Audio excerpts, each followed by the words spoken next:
Well, that's a tune. What a way to start. Thank you, Sam, on the decks for that. Much appreciated. Welcome. And as if there wasn't enough news to think about, we're now only 41 days away from probably the most consequential election anyone can remember.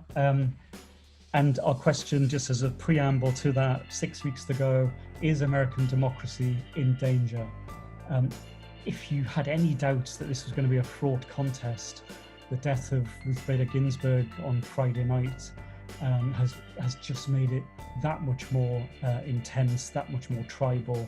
America seems to be torn right now between remembering to honour her and her life's work and moving on in such an extraordinary way.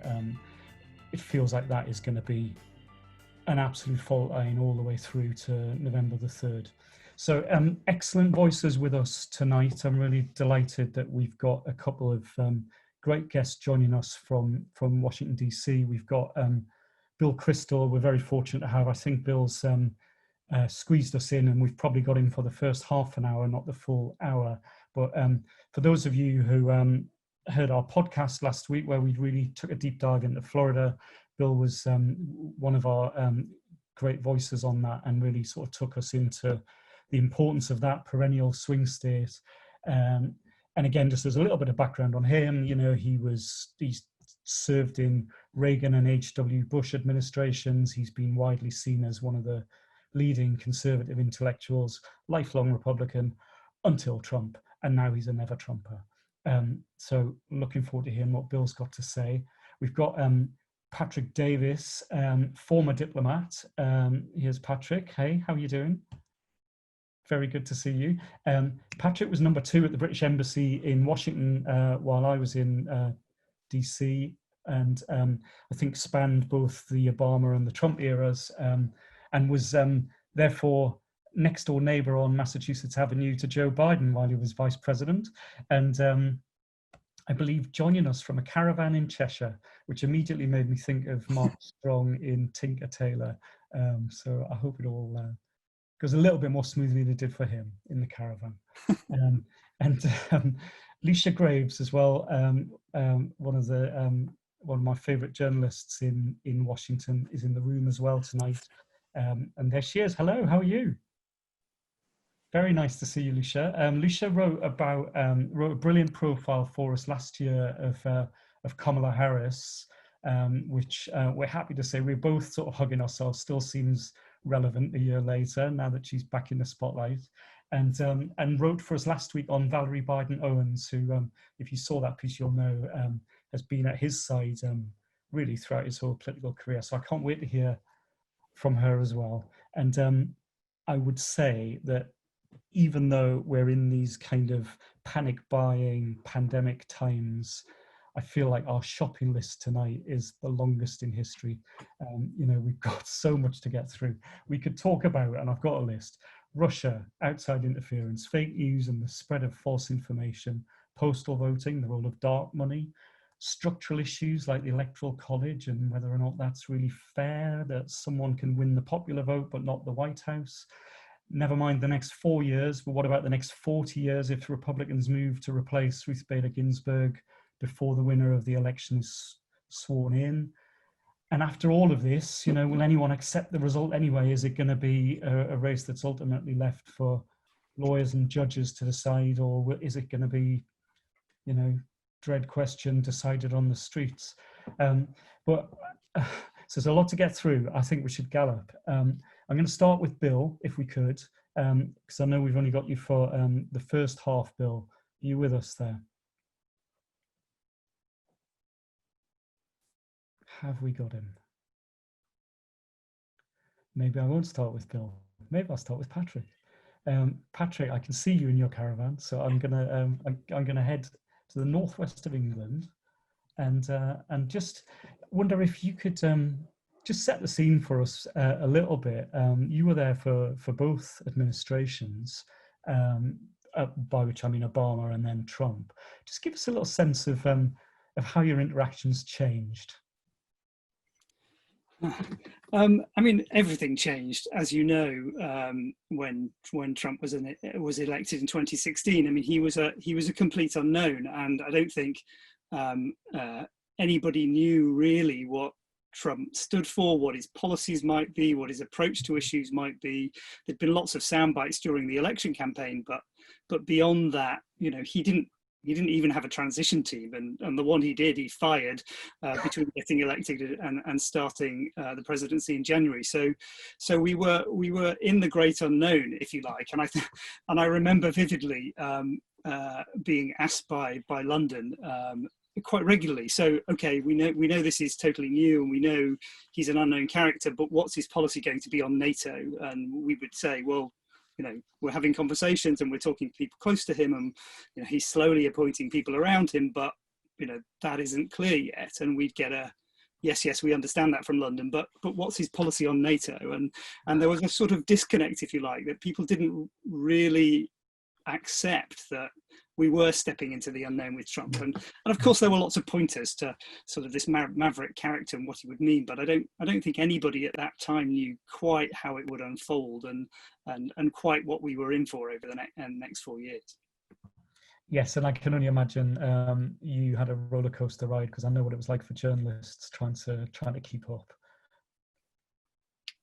Yeah, I mean, it was an interesting time, and I spent more hours than I would like to remember on secure video conferences with senior folk in London, from Downing Street down, sort of trying to answer their questions and doing what we could to build relationships so we could, you know, we could influence the new administration and do what we could to protect British interests going forward. So yeah, it was an interesting time. And of course, you may all remember that Theresa May was the first foreign leader inside the White House just a couple of days after Trump took residence, which was, you know, it was a great coup, if you like, in terms of international diplomacy, and that all went remarkably well. But as she flew out of Washington DC on a Friday evening, Trump announced his executive order banning immigration from a number of largely Muslim countries, and that was just the first taste of the way things were going to be in a sort of quite febrile environment that we've seen since then. Absolutely. Patrick, thank you for that. Right, I'm told that Bill's with us now, so I think I am. Yeah, you unmuted me, you know. Hey, how are you? Good to see you. It's very tricky. I think it's very classy to have someone on and then mute him and then pretend it's his fault. No, I'm just kidding. I mean, you know, it's no one said it was a democracy. Yeah, exactly. So, Bill, I wonder, just to kick us off, I wondered if you could set the scene for us a little bit and just cast your mind back and try and remember the last time that you felt proud of American democracy. And you lose points if it was at a performance of Hamilton. Proud of American democracy? Well, I would say, you know, given that we made the mistake of the Republican Party nominated and the public elected through the Electoral College, obviously, with a kind of an inside straight, someone who's a true demagogue and truly irresponsible and not fit to be president, you could argue the institutions have held up pretty well, all things considered. It turns out, you know, we're not Venezuela or Hungary or some place where you make one mistake and the person's in power for a few years and suddenly, you know, things are collapsing all over and he's control, you know, this demagogic president controls half the institutions of civil society and is, you know, has half the media in his pocket and universities are being closed. And you know, in that respect, I'd say a lot of the institutions, including within the executive branch, the Defense Department, the diplomatic service, I mean, it's all been eroded over the last 4 years. But, you know, look at the Ukraine scandal. That didn't work. Why didn't it work? Because Marie Yovanovitch was the ambassador and then Bill Taylor, and because people in the State Department didn't go along with him, and John Bolton, who's a pretty conservative guy and not a kind of, you know, straight pants diplomat, wouldn't go along with it. And, you know, so in some ways, I feel like the country has shown that it's not in such bad shape. The big exception is the Republican Party. And that has had a huge effect in Congress because Republican elected officials have gone along with Trump and enabled so much more than they should have, and have made Trump much more dangerous than he should have been. That is, I think you could write another scenario where Trump was cabined and constrained by Republicans from the beginning. And a lot of people expected this, incidentally, and some people expected this. But the capitulation of Republicans and conservative elites to Trump has really been terrible, not just for me as a Republican and a conservative, but for the country. And it's put us in a much more precarious position today than we might have been. Trump has now removed most of the people in the administration who were kind of guardrails and limited him in various ways, whether in the Justice Department or in the White House or Department of Homeland Security, obviously. He's eroding other things. You see it every day, whether it's the Center for Disease Control in terms of the pandemic, or attempts to do things in the Defense Department, the State Department, Homeland Security. So it's a very worrisome moment. I mean, but as I say, maybe, you know, the good news is and we've eroded a lot of the guardrails and a lot of the norms that are there. So I don't want to be at all complacent, and another 4 years would be disastrous in my opinion. But I think we could recover from this, though, with some real damage done if he loses. If he loses, still some damage done. That's yeah, very much so, I think. But you know, I think especially in international relations, where, you know, other countries, he's just done things that will take a while to fix and to dig holes to dig out of, and B, there's been a loss of trust in us, which I don't blame. You know, one thing, since we're talking with diplomats and people in Britain, I think one thing that hasn't gotten enough attention in a funny way is I was thinking about Theresa May a lot in this respect the other day. I mean, our allies deserve a lot of credit. They get none, obviously, either here or at home, for going out of their way not to let Trump, or to prevent Trump from doing as much damage as he might have done. It obviously wasn't easy for Theresa May to put up with everything she put up with, and it did her some damage, I suspect, at home. Angela Merkel, even more so, Macron, Abe, sort of going out of his way to pander to Trump in a sense, personally, because he thought it was, of course, so important to keep the US-Japan relationship strong. I mean, the degree to which, I mean, this is a proof that the US, you know, intelligent people around the world, and certainly on the pro-democracy, pro-freedom side of the world, I would say, understand how important we are, frankly, and they didn't want to let it all just, you know, drift away in 4 years. So they really bent over backwards not to let Trump provoke them into things. But I've now heard stories, and I'm sure others know more of them, but won't say them because they're discreet diplomats, but, you know, the way he behaved, and people just swallowing hard and sort of not rising to the bait and getting through a NATO conference or a bilateral meeting or a UN General Assembly without much damage being done. So I do want to pay tribute, in a sense, to get it shows in a way the alliances are a little stronger than one might have feared. But again, another 4 years would really be disastrous, I think. Right. I have to ask you before we move on. You know, you have a let's say quite a salty relationship on social media with Trump and his supporters. Have you got Trump derangement syndrome? Do I have Trump derangement syndrome? Well, yeah, maybe. I mean, maybe sometimes. What is the joke about paranoid? You know, even paranoids have enemies, or sometimes paranoids really do have enemies. I feel sometimes being deranged is not the most foolish, or being very alarmed, let me put it this way, is not the most, and being astonished and being horrified occasionally. Sometimes that's not the most ridiculous response to something. And the degree to which he has done things, said things, and again, then not had them immediately repudiated. The coarsening of our politics, the personal attacks, the contempt for the rule of law, for other institutions, and so forth. All of that now being treated routinely, the normalization of that, if you want to put it that way, has, I think, done a lot of damage. So I probably got a couple of things wrong in particular, but I don't think, in fact, I have not been more alarmed than I should have been. On that, I feel very comfortable about and very confident saying.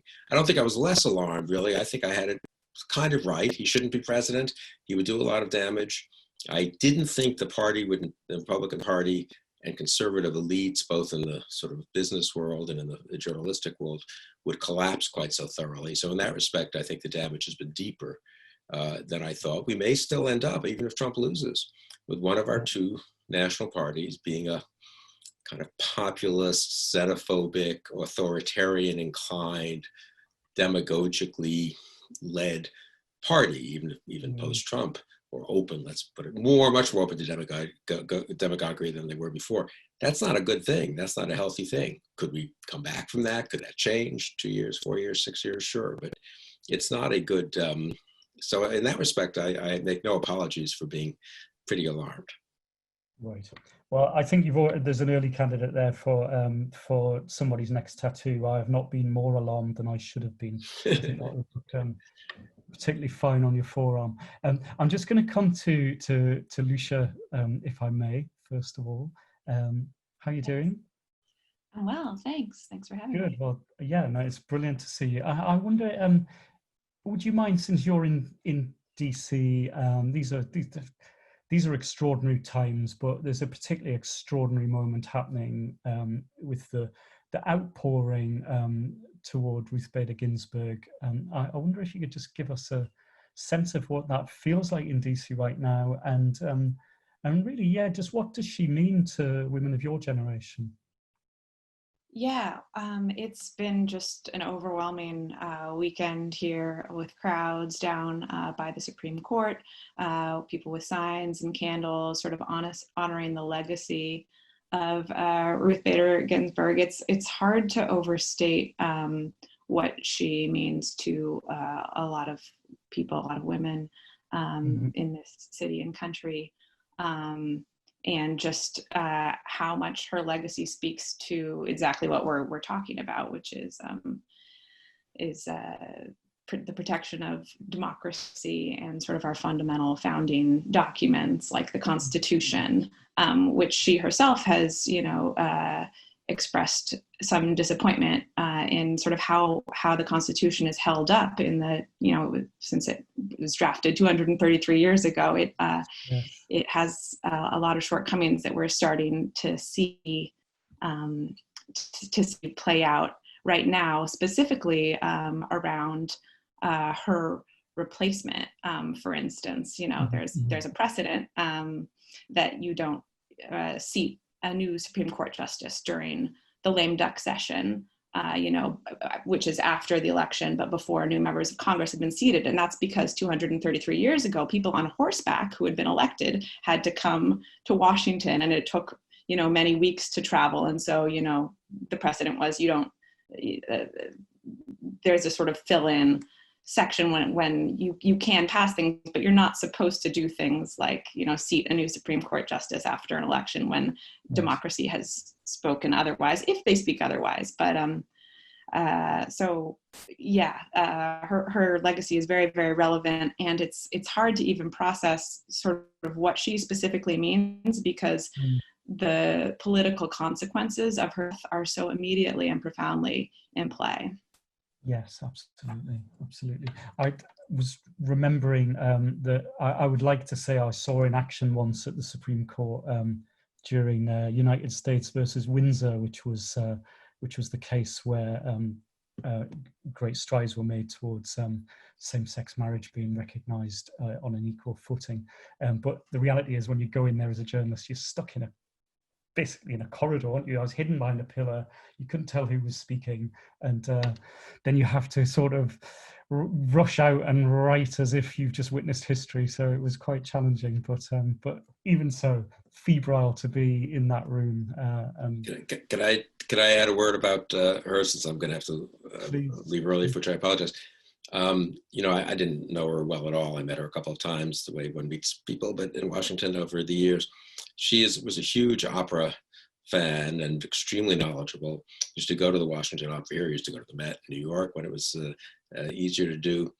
As she got older, though, she used to go every about 3-4 weeks. I don't know if you have this over there. The Metropolitan Opera, you can go to see it in the movie theater, live in HD performance. I think it's shown over there too. Right? And 1 o'clock on Saturday afternoons. And she would go we were opera fans, so we would go, and it was just right up in Mazza Gallery, which is on the Washington, Maryland border. And she would go every time. They saved a seat for her.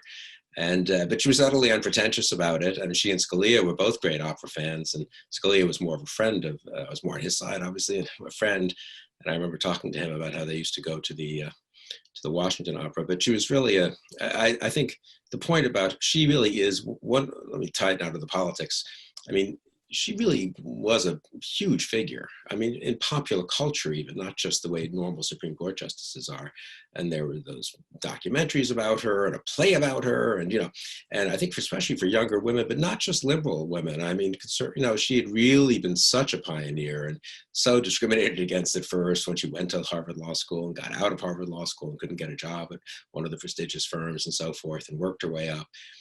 She really spoke to a lot of people. She didn't brag about that or anything, but she was she was a huge figure.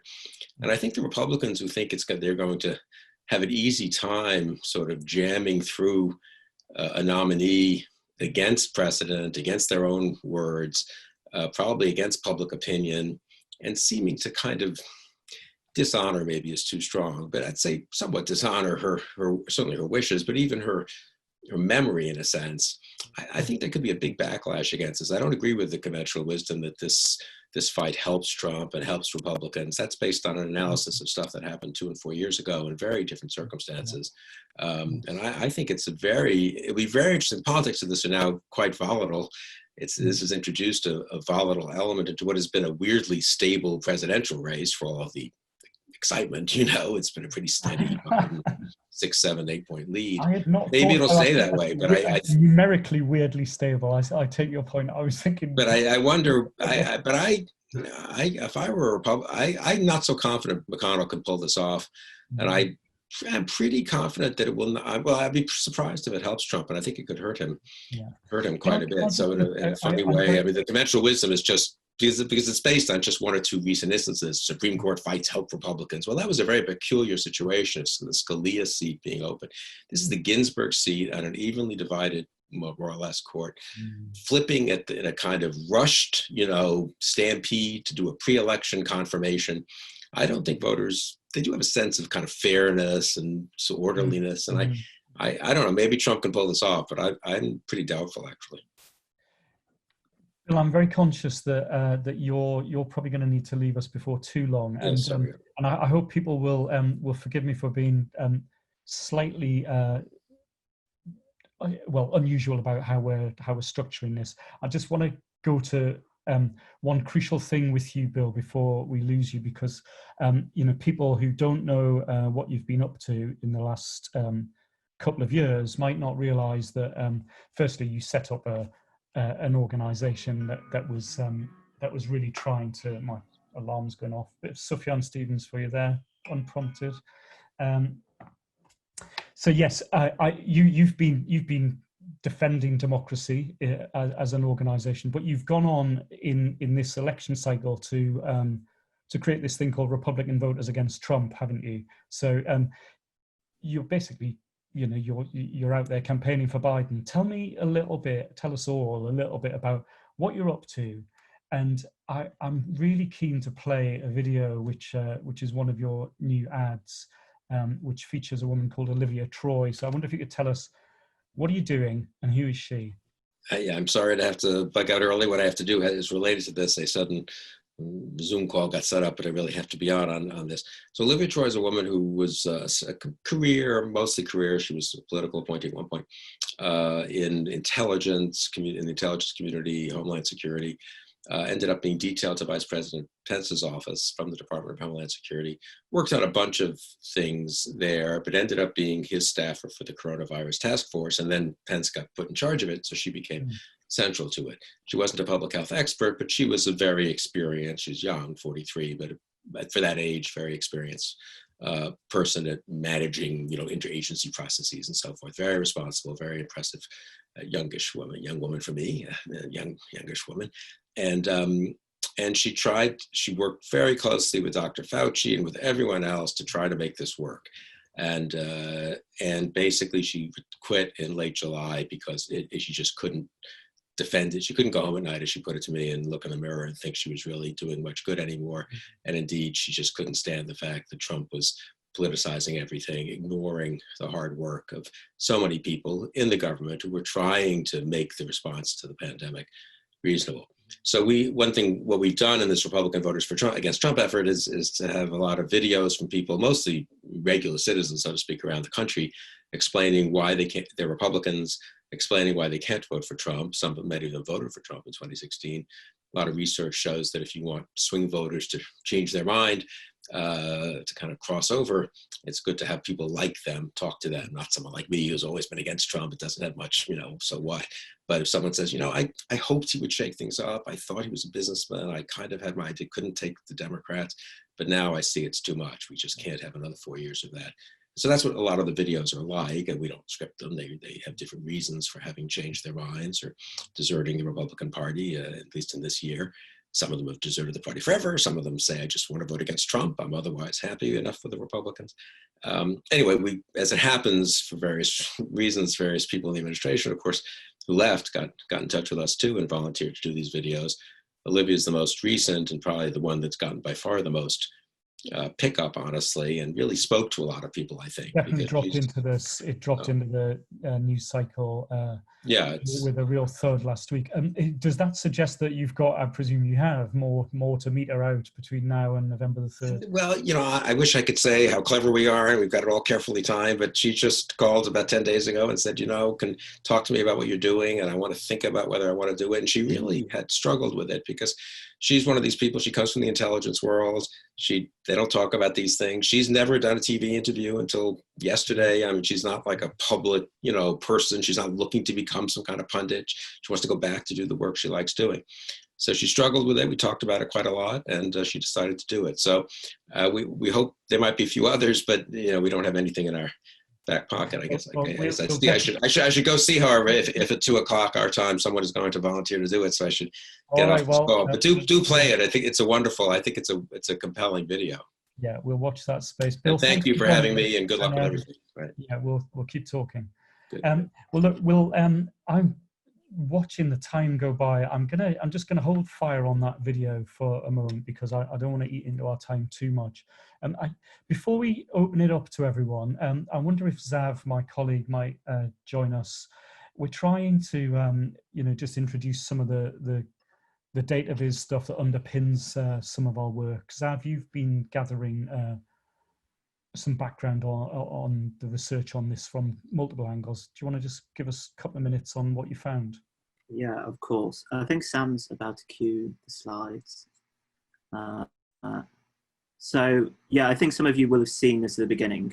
So we're just going to kind of run through some of the kind of democracy questions we're talking about. So to start on this one, I think it's just worth taking a step back because I think norms have shifted so much in the past few years. It's often quite hard to see the wood between the trees. And of course, when Trump came into office, he kind of heavily implied that he wouldn't be involved in the running of his businesses anymore. And yet, if we look at this kind of quite remarkable data gathering exercise from the Citizens for Responsibility and Ethics in Washington, there have been over 3,000 conflicts of interest over the course of Trump's presidency. Dave, our editor, outlined some of these in a Tortoise article last week, just to kind of pinpoint a kind of few of the more colorful ones. So he's made 30 trips to Mar-a-Lago, estimated to have cost the US taxpayer around $100 million. He's played golf with world leaders, with sports stars, with Fox News hosts. 2 Mar-a-Lago members are now US diplomats. And he is also kind of directly profiting from the presidency. So the Trump Organization has received money from the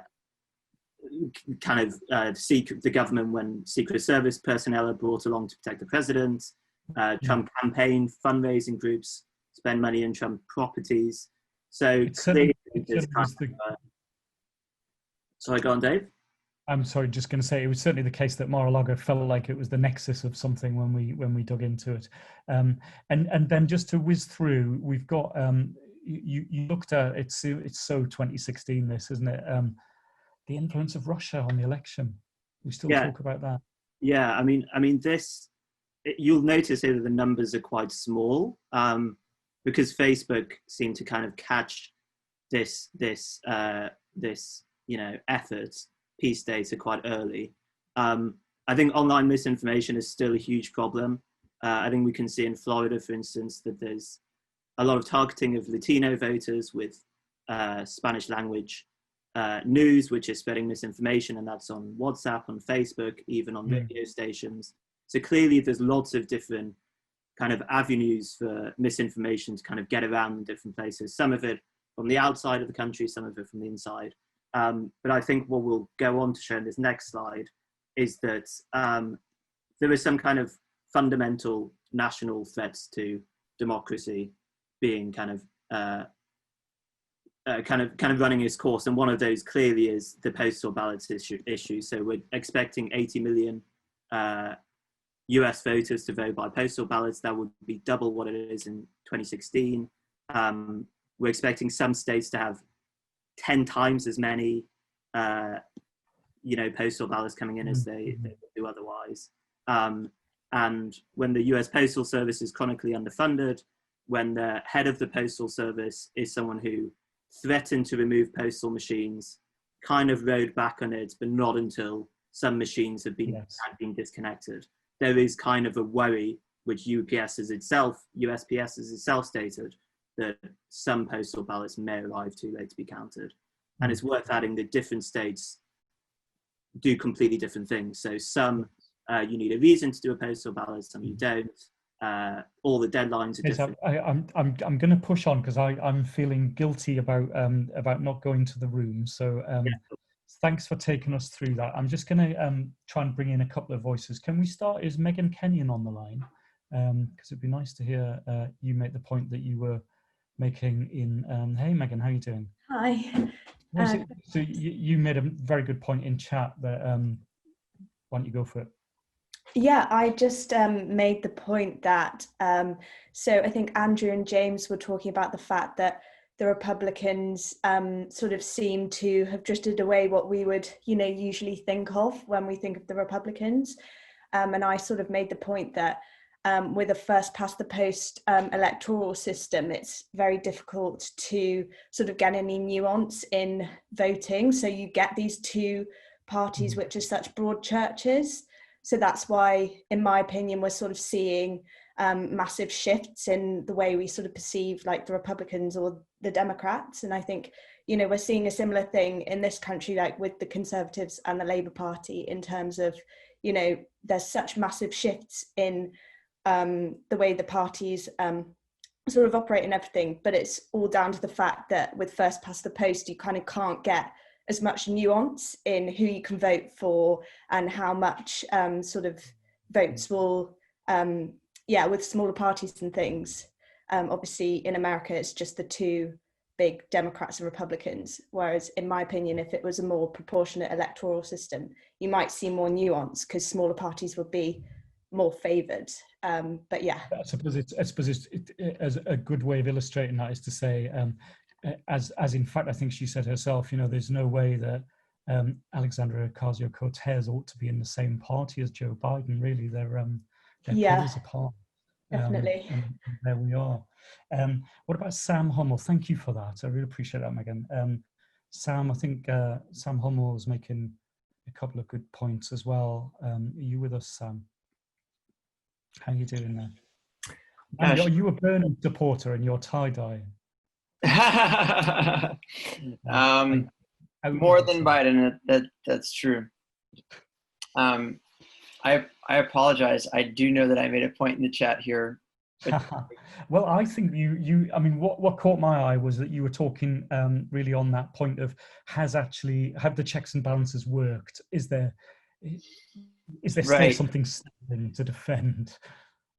Yeah, in particular, I was struck by what Bill Kristol said about that many of the institutions of government, while they have been strained and have held up to some extent against the more despotic tendencies of the Trump approach, that the Republican Party has not.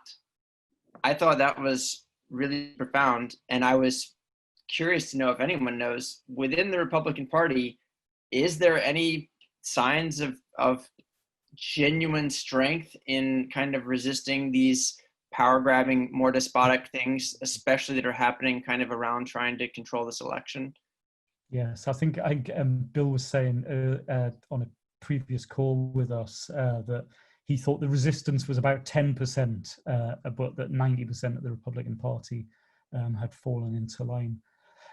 I can see that about half an hour ago, Steve Bonnet had a question for Bill. And I wonder, given that we don't have questions unless they come from the host, Steve, whether you want to make the point yourself. Are you with us? Yeah, I'm here. I was interested in whether Bill, as a Republican, would be interested in readjusting the Electoral College, given that Clinton won by 3 million votes, Gore won by over 1 million 20 years ago. The extent to which Republicans might be prepared to get over their partisanship and work with Democrats to realign the Electoral College system, which is clearly out of sync with the popular vote.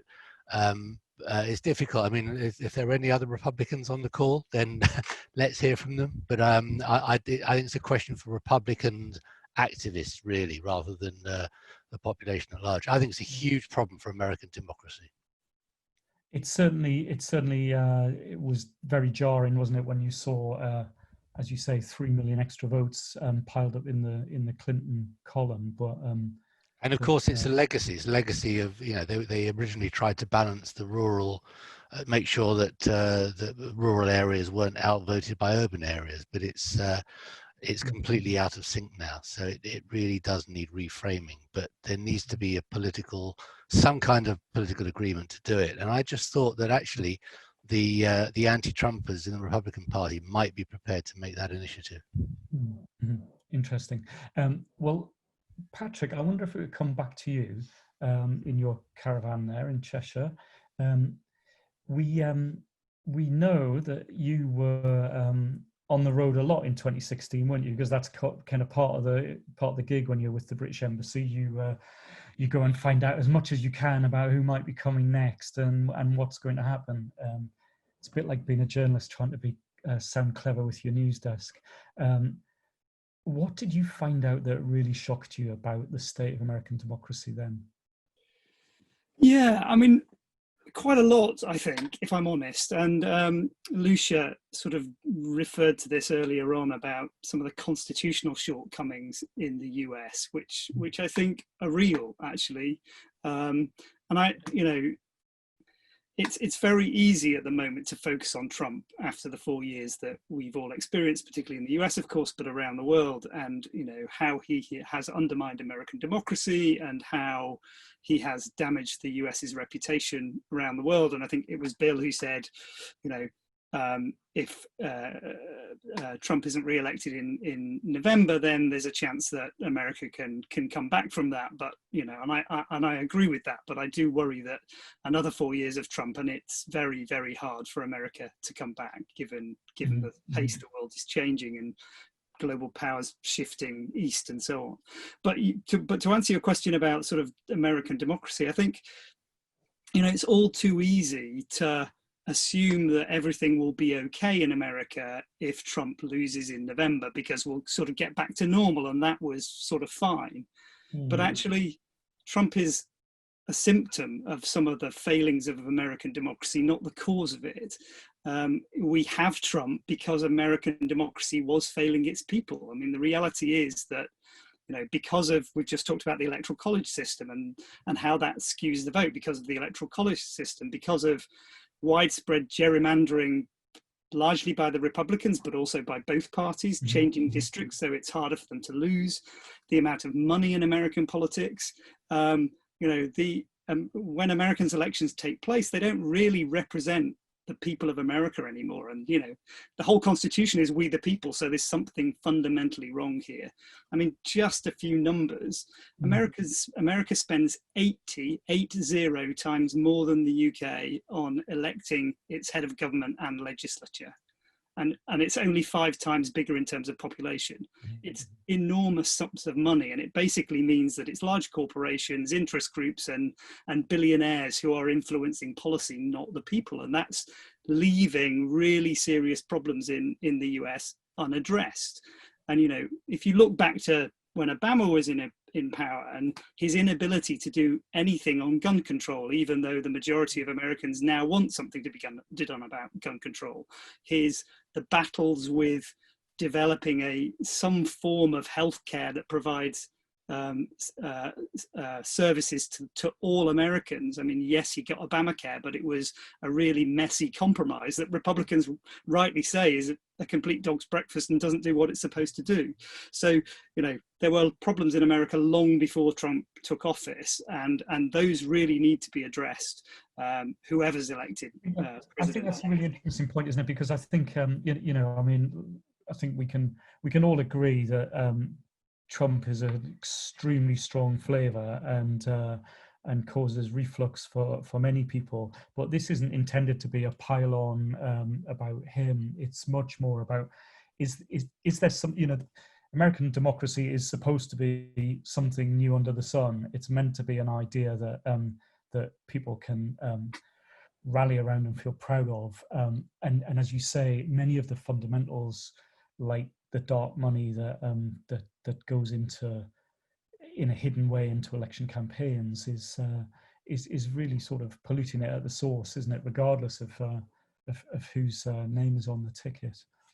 And I wonder, there's a couple of people in the chat who've been expressing some interest in you know, what's happening on the streets and the impact of that on the election. And I might get this pronunciation wrong, but Timotes, is that nearly anywhere near somebody's name? Quite close. Quite close. Well, there you go. Well, it worked anyway. Here, welcome. Hello. What do you say about BLM? So, apologies for the camera.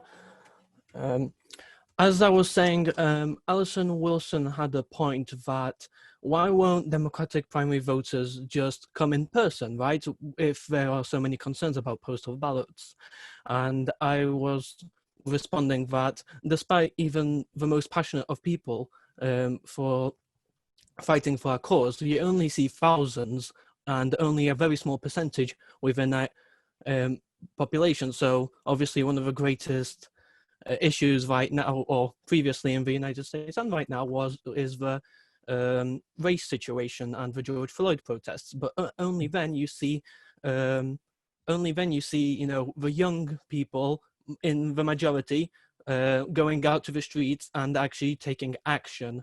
And those which really drive elections are not the young people; it is the millions of older voters, which are also at most at risk of the COVID threat. And additionally, the hours-long voting lines are pretty common now. So with, you know, the American experience is convenience. So either you get a postal ballot and you get to your house and all you need to go is, you know, you need to just send it back to your closest, you know, post office, or you have to wait hours in line with a mask, you know, not being fully sure if you'll catch something or have to self-isolate for another 2 weeks. Another situation is that maybe people are willing to sacrifice, you know, their health for, or the possibility of their health for another chance, but a lot of people have children, and if they go ill, they cannot work anymore.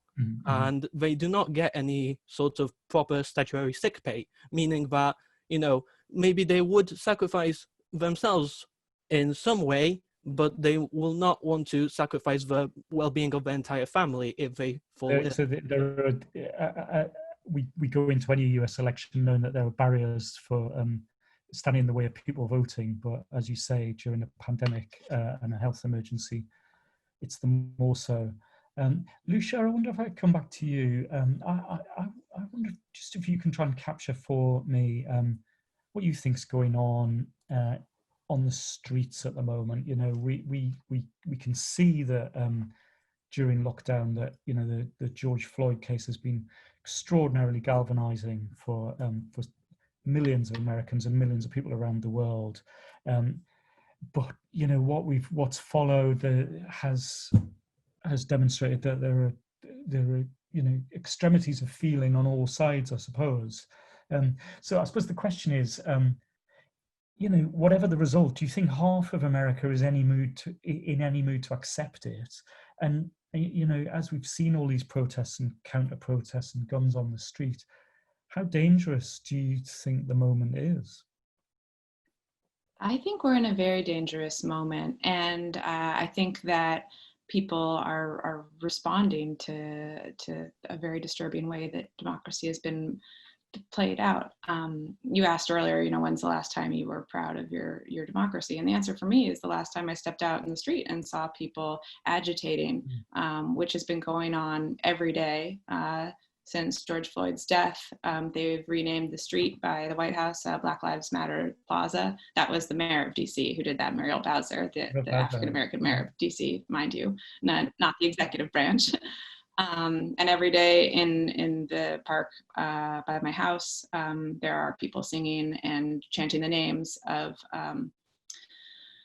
people killed by the police. And now we have this new outpouring around Ruth Bader Ginsburg. And, some of that is about her specific legacy and what she means in the American conscience. And I couldn't help but think, after you asked me that question, my computer is actually resting on top of a book, Notorious RBG, which was gifted to me by my mother-in-law. It's kind of a silly book, but it tells you the extent to which she has entered into the culture as a meme, as just part of the air when you talk about women's progress specifically, and as a voice for dissent. She's really famous for her well-written, eloquent dissents, on things as fundamental as equal pay, like the Lilly Ledbetter Fair Pay Act. She dissented to that in 2007 and called on Congress to act.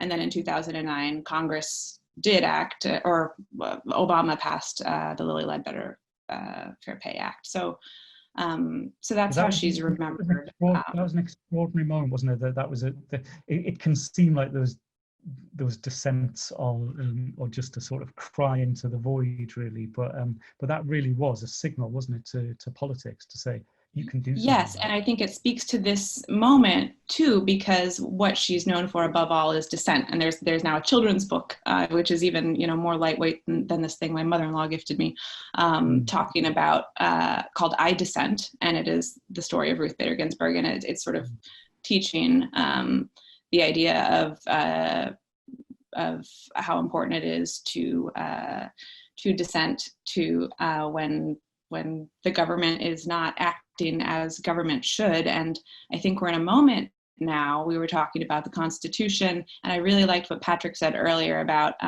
Trump as a symptom rather than the cause of this. I think that's true. Like when I first started chatting with you about this topic, I thought, well, all of the norms that Trump is violating are really the story, and it is unconscionable, all of the norms that are being violated, from the Hatch Act to dismantling the UPS, from calling in the National Guard on protesters. But that is all a symptom of this larger thing that's going on, which is a tyranny of the minority. And that is something that is ingrained in our Constitution, and we're seeing it play out in a really unsettling way right now. It was meant to protect, the idea was to protect from majority rule, right? That's why we have the Electoral College giving smaller, less populous states more weight with respect to the presidential election. And that's why we have 2 senators represent every state, even though some are very tiny and have, a tiny fraction of the population of California. But what you're seeing now is disproportionate influence of those minority conservative states in every level of government. We see it now at the executive, because Trump lost the popular vote, but he won the Electoral College. We see it at the legislative, because that's how our Senate is set up. And now we're seeing it at the judicial. So just watching what happened over the weekend really brought home to me how central the Constitution is to the conversation we're having. Thank you for that. And I'm just going to bring in Nacho, if I could, who's often on our calls. So as a regular, Nacho, are you there with us? Hey, how are you doing? Yeah, hello. I'm here. Yeah, I'm here with you. Very nice to see you again. I was struck by, I think you have a slightly counterintuitive view of the power of the Black Lives Matter protests in terms of their impact on what might happen next. Yeah, well, it's in the sense that it can be, basically there is a minority of the BLM protest movement that is, let's say, violent or more radical. And the thing is that actually gives, as you say, the law and order argument to Trump. Actually, if there were not people saying things like defund the police, Biden, as I said in the chat, would win by a landslide.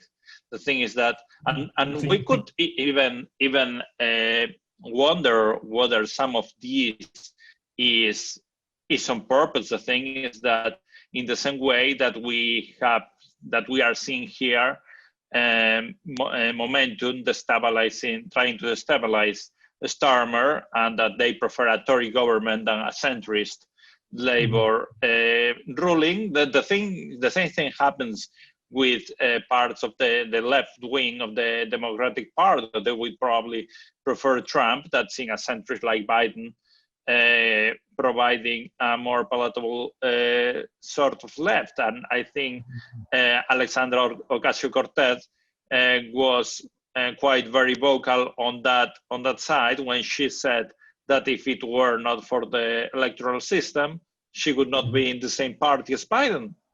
All right, exactly right, exactly.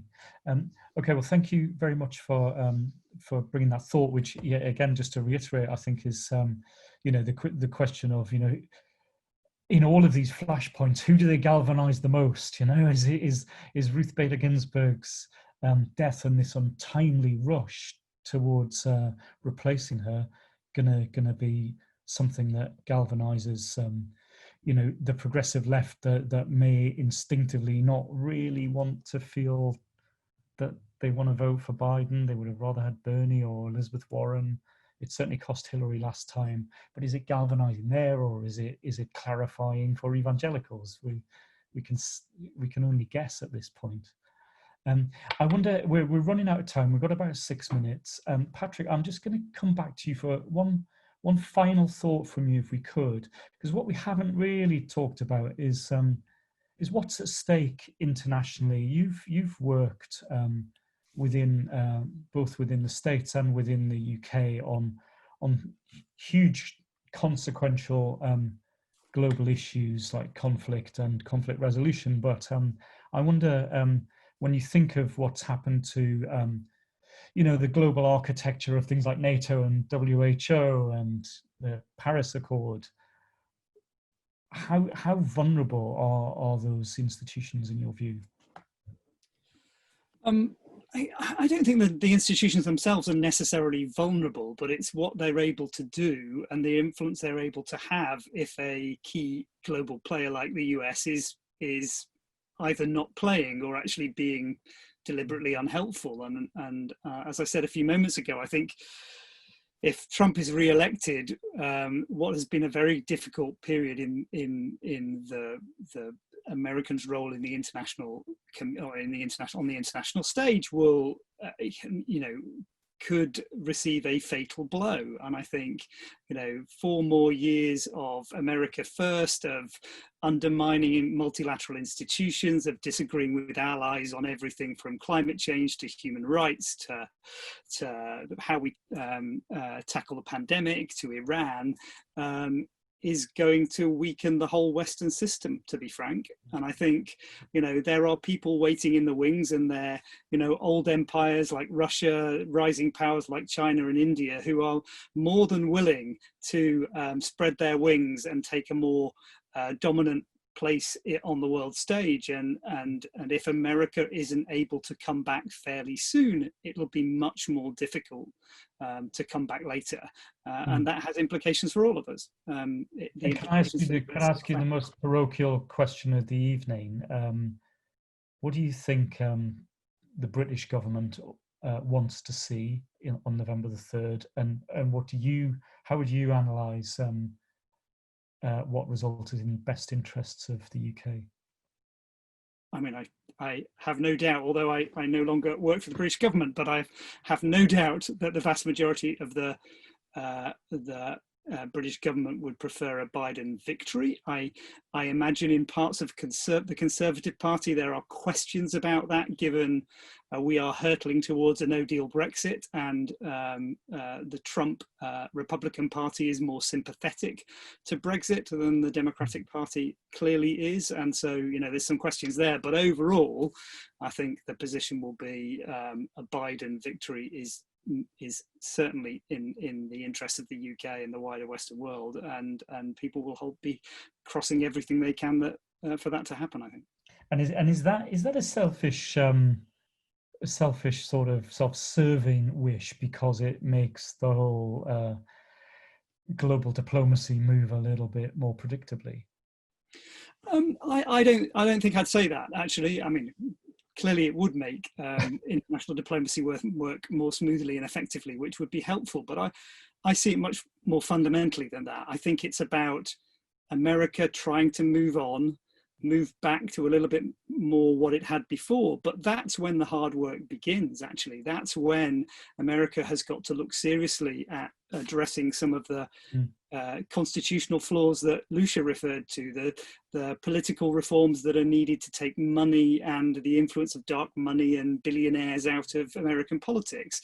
And then, there's a broad range of social and economic policy changes that are needed to address some really fundamental issues which are firing up America into this febrile environment, because the American dream is dead for most Americans. There isn't economic opportunity that used to be, that racism and the dark shadow of slavery casts is poisoning US politics and needs to be addressed. So all these things, if we're frank, cannot be addressed under Trump administration. They're only going to be addressed if a more mainstream politician tries to build a consensus in a very divided society.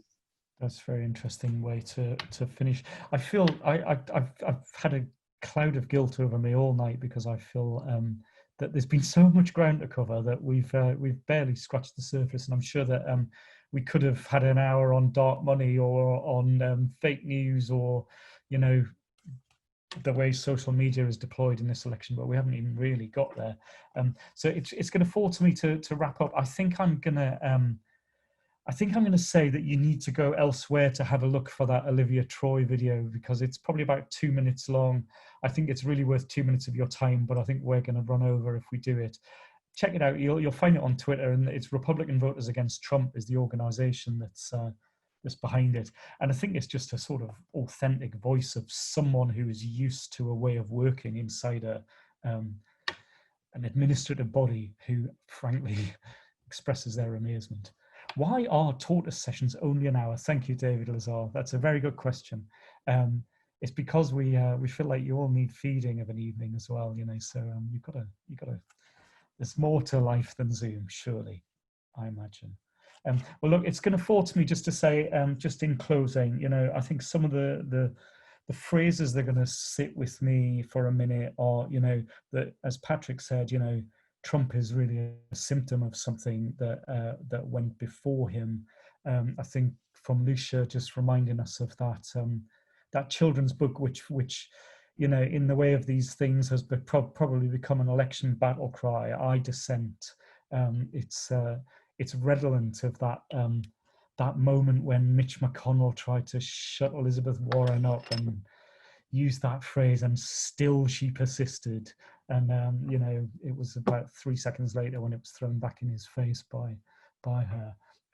So I think you can't underestimate people's ability to take the sort of barbs of their opponents and turn them into a weapon. And so I think that in itself really just tells us how beguiling it is. I think this moment that we're in around replacing her on the Supreme Court, is it going to be a thing that's done in 41 days? As Lucia said, is it going to happen in that lame duck period, which would seem extraordinary if there's a new president waiting to take office, or perhaps it might even be the subject of a conversation on the Hill before it is filled. But yes, anyway, that's for another conversation. I will just say, as this heats up, we've got another session next Wednesday where we're going to be really chewing over what happened in the first presidential debate. If you're in the UK, that means you're going to have to get up at 2 o'clock in the morning to see that live, 2 till 3:30 in the early hours of Wednesday. If you cheat and catch up on social media, you can join us at 6:30 and still sound just as informed, and you'll have seen the highlights. So come and join us next week. I hope you all will. And there's more of this to come. 41 days of the damn thing, and then who knows where it ends after that. All right, thanks so much. Check out that video, and let's keep the conversation going. Lovely evening. Thanks.